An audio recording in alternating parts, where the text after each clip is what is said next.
예, 안녕하세요 기자 여러분, 오랜만에 뵙습니다. 더불어민주당 국회의원 박용진입니다. 요즘 대통령 선거가 한창 진행 중이고요. 상황도 이제 엎치락뒤치락으로 가고 있어서 좀 우리 기자분들, 국회 출입하시는 정치부 기자분들은 대부분 아마 이제 대선에 대한 취재로 다 집중하고 뭔가 열정을 쏟고 계실 텐데, 오늘 제가 적는 거에 선 건 대통령 선거 문제 혹은 정치 사안이 아니라 어떻게 보면 좀 다른 사안입니다. 현대자동차가 지난 금요일 날 자발적 리콜을 결정을 했고 그걸 국토부가 받아줬는데요. 그 보도가 금요일 날 오후에 나왔습니다. 여러분들 중에, 그리고 주변 가족분들 중에 현대차를, 그 현대차의 명성을 믿고 또 현대 대기업의 품질 관리 능력을 믿고 그 차를 구입해서 타고 계시는 분들이 많이 계실 겁니다. 그런데 그 차를 제작하는 현대자동차가 자체 결함이 있음에도 불구하고, 그걸 인지하고 있었음에도, 알고 있었음에도 불구하고 국민 안전을 내팽개치고 지금까지 은폐하려고 했다고 하는 의혹이 있고, 또 이 사실을 알고 있었음에도 불구하고 국토부가 그동안 이를 방치해놓고 있었으면서 뒤늦게 금요일날 오후를 이용해서, 만일에 크리스마스가 있었으면 크리스마스 이브에 발표했을 거라고 저는 생각합니다. 그런 식으로 발표해서 또 한 번 국민들 우롱하고 현대차를 타고 있는 소비자들의 이익을 짓밟는 그런 행위를 하고 있어서, 오늘 그와 관련해서요 국토부에게 요구하는 사안들 발표하도록 하겠습니다. 오늘 제 옆에는 그동안 현대자동차의 내부 품질 문제와 관련해서 내부 중요 자료들을요 공익제보하고 내부 고발자 역할을 하시면서 현대자동차 측으로부터 온갖 소송과 고발을 겪고 개인적 어려움을 겪고 있는 김광호 전 현대자동차 협력업체 품질 강화팀 부장님하고 같이 이렇게 섰습니다. 이 현대자동차와 관련된 문제가 김광호 부장님의 용기 있는 내부 고발 공익제보로 시작됐다고 하는 점을 상기해 주시기 바라겠습니다. 제가 먼저 보도 기자회견문을 읽도록 하겠습니다. 지난 금요일 국토부의 현대차 세타2 엔진 자발적 리콜 승인이 있었습니다. 금요일 오후 시간을 틈타서 기습적으로 발표하는 전형적인 물타기 발표입니다. 이런 식으로 국토부가 승인한 자발적 리콜이 이루어지면 현대자동차가 해주고 싶은 차량만 입맛대로 리콜할 수 있습니다. 세타2 엔진을 장착한 전체 79만 대의 엔진 교환에는 약 2조 원의 비용이 소요되는 것으로 추산됩니다. 만약 세타2 엔진 설계에 근본적 결함이 있다면 현대차는 일부 차량의 엔진만 교환해주는 자발적 리콜로 약 2조 원의 비용을 아낄 수 있게 되는 것입니다. 그래서 저는 국민에 봉사해야 할 국토부가 현대차 이익에 봉사했다고 주장합니다. 끝까지 사안의 본질을 규명하고 국민 안전과 소비자 이익을 지켜야 할 국토부가 이번에 현대자동차의 자발적 리콜을 수용하면서 그 책임과 의무를 저버린 것입니다. 심지어는 당초 개최 예정이었던 20일 제작결함 심의위원회 개최도 포기했습니다. 자신의 의무를 포기한 것입니다. 따라서 저는 국토부의 세 가지 잘못과 이를 바탕으로 한 세 가지 주문사항을 말씀드리고자 합니다. 첫째, 국토부는 세타2 엔진 결함을 약 2년간 방치해왔습니다. 세타2 엔진 결함 논란은 어제 오늘의 일이 아닙니다. 이미 미국에서는 2015년부터 세타2 엔진을 사용한 차량 47만 대가 리콜됐습니다. 반면 국토부는 국내에는 문제없다는 현대차의 주장을 그대로 수용해서 약 2년간 이 문제를 방치한 것입니다. 국민 안전을 내팽개쳐 놓은 것입니다.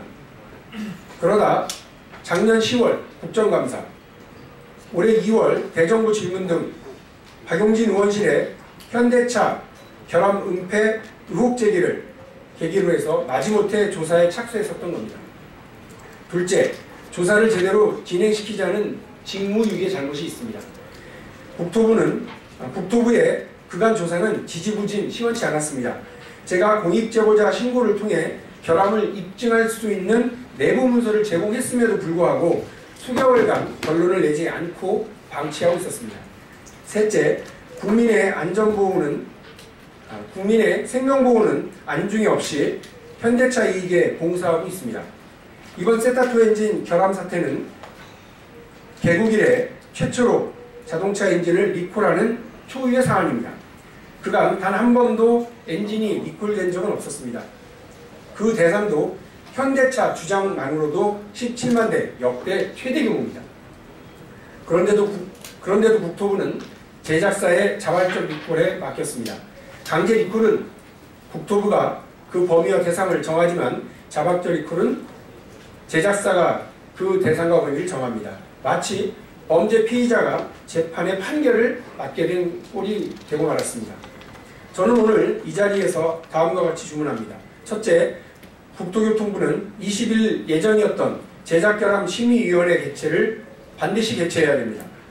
결함의 범위와 대상을 객관적이고 공정하게 판단해서 정부가 강제 리콜 결정을 내려야 합니다. 둘째, 국무총리실 공직복무관실과 감사원의 국토교통부 감찰을 주문합니다. 국민안전은 내팽개치고 현대차에는 유리하게 작용한 국토부의 늑장조사, 자발적 리콜 승인에 또 다른 최순실 게이트, 또 다른 인간유착은 없었는지 진상 파악이 꼭 필요한 겁니다. 셋째, 범정부 차원의 제작결함 진상규명 TF 결치를 주문합니다. 박용진 의원실은 지난 2월 임시회 대정부 질문과 정무위 전체 회의에서 유일호 경제부총리와 이석준 국무조정실장에게 국토부 조사 결과 이후에 이러한 제작결함 진상규명 TF 설치를 주문한 바가 있습니다. 또 경제부총리와 국무조정실장은 고려하고 있다는 취지의 답변을 했습니다. 국토부가 문제를 해결할 능력과 의지가 모두 없다는 것이 밝혀졌습니다. 향후 범정부 TF를 만들어 진실을 명백하게 밝힐 것을 요구합니다. 현대차의 결함 논란은 어제 오늘의 일이 아닙니다. 제가 국토부에 전달한 32건의 제작, 결함, 은폐, 축소 의혹 등 다양한 의혹들을 명확히 규명하려면 이번 사태를 그냥 좌시해서는 안 될 것입니다. 무엇보다 중요한 것은 국민 안전입니다. 정부가 국민의 안전과 이익을 저버리면 나라는 위기로 가게 될 뿐입니다. 저도 앞으로 교통안전공단이 국토부에 제출한 조사 결과 보고서 일체와 현대자동차 리콜 계획서 일체 등 국토부에 관련 자료 제출을 요청함과 동시에 진상을 규명할 수 있는 국회 차원의 모든 조치를 강력하게 취해나가도록 하겠습니다. 고맙습니다. 그리고 이번에 현대자동차가 실시하기로 했고 국토부가 승인을 해준 자발적 리콜이 왜 허무맹랑한 조치인지에 대해서 간략하게 김광호 전 부장님께서 한 말씀 해주시겠습니다. 예, 반갑습니다. 제가 현대자동차 25년 근무하다가 작년 11월 2일자로 해고되었습니다. 김광호 부장이었습니다. 제가 15년 9월 달부터 공익제보를 위해서 거의 1년 6개월 이상 이렇게 지금 지내고 있습니다. 이번에 1년 6개월 정도 노력한 결과가 지난주에 발표가 되었습니다. 그 내용은 현대자동차에서 4월 6일 날 자발적 리콜로 국토부에 신고했고 4월 7일 날 국토부에서 기다렸다는 듯이 바로 승인을 해서 발표를 했습니다. 저는 1년 넘게 고민을 해서 지켜보고 있었습니다만 그 결과는 정말 참담한 결과입니다. 제가 간단하게 요약해서 말씀드리면 핵심은 그것입니다. 지금까지 2년 이상 미국에서 리콜을 했던 그 내용 그대로 신고하면서 은폐는 없었다고 그렇게 주장하고 있습니다. 은폐가 없었던 것이 아니고 15년 9월 달에 미국에 리콜할 당시부터 국내도 똑같은 문제가 있었다는 것을 알고 있었고 그것을 은폐해 왔다는 것입니다. 제가 국내뿐만 아니고 사실은 미국에도 47만 대를 그 당시에 리콜을 했었는데 그게 부족하다고 나머지 차량도 다 문제가 있기 때문에 리콜 해야 된다라고 제가 미국에도 제보를 했었습니다. 그 결과도 조만간에 신고가 됐기 때문에 발표가 될 것으로 확정해서 발표가 될 것으로 그렇게 알고 있습니다. 제가 요약해서 한마디만 말씀드리면은 지금 회사가 원인으로 발표하고 있는 이물질 문제, 미국에는 처음에는 이물질 문제로 이야기했다가 이번에는 이물질 문제를 더 이상 언급할 수 없는 그런 상황이 되다 보니 크랭크샤프트의 핀 조도 관리 부실로 지금 베어링 소착으로 엔진 시동 꺼짐 그렇게 발표를 했습니다. 그 이유는 단 한 가지입니다. 설계 결함을 은폐하기 위한 것입니다.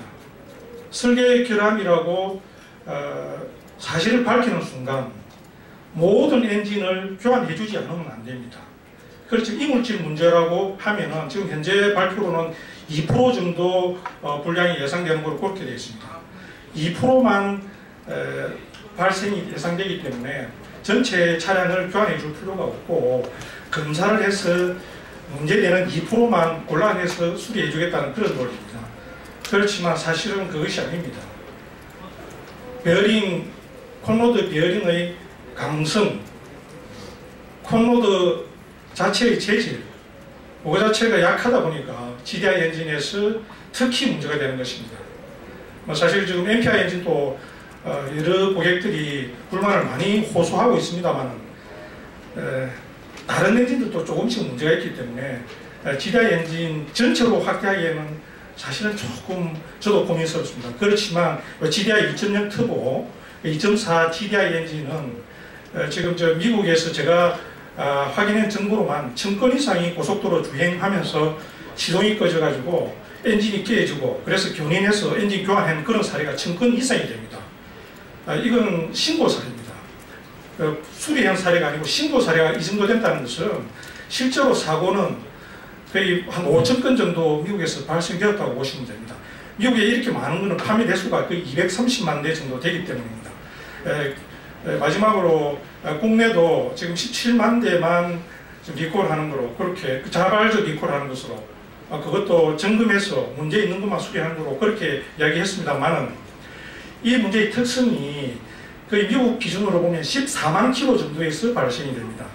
그 이야기는 13만 킬로까지는 전혀 문제 없다가 갑자기 14만 킬로 정도 되어서 고속도로 달리면서 그때 소리가 나면서 엔진이 깨지고 그런 문제가 발생되는 것입니다. 그럼 지금 1차적으로 검사를 지금 했을 때 리콜 기간은 통상 18개월입니다. 한 번 검사를 해줄 겁니다. 한 번 검사했을 때 검사가 통과되었다고 해서 그게 문제가 없느냐? 그게 절대 아니기 때문에 이게 자발적 리콜로 검사 후에 수리하는 방식은 잘못됐다는 것입니다. 제가 이거를 확정할 수 있는 증거 자료를 국토부에 50페이지 정도를 제가 제출을 했습니다. 거기에는 원인과 베어링 소착을 야기시키는 주요 인자에 대해서 명백하게 회사 내부에서 정의한 자료들이 차고도 넘칩니다. 국토부에서 조만간에 리콜 방법이라든지 정당성에 대해서 추가 검증해서 조치를 취하겠다라고 했습니다만 순서가 잘못된 것 같습니다. 4월 6일 접수받아서 적어도 20일 날 개최하기로 했던 것을 그때까지 검토해서 20일 날 정상적인 절차를 통해서 하시면 되는 것입니다. 지금까지 15년 9월달부터 거의 2년 가까이 기다렸는데 왜 일주일 정도, 열흘 정도를 못 기다리고 그 다음날 바로 승인을 해주는 것입니까? 저도 박 의원님 의견에 100% 동의하면서 전문가들의 객관적인 그런 판단에 뭔가 거기에서 결론이 나야 된다라고 제 의견을 밝힙니다. 예, 감사합니다. 네, 고맙습니다. 수고하십시오.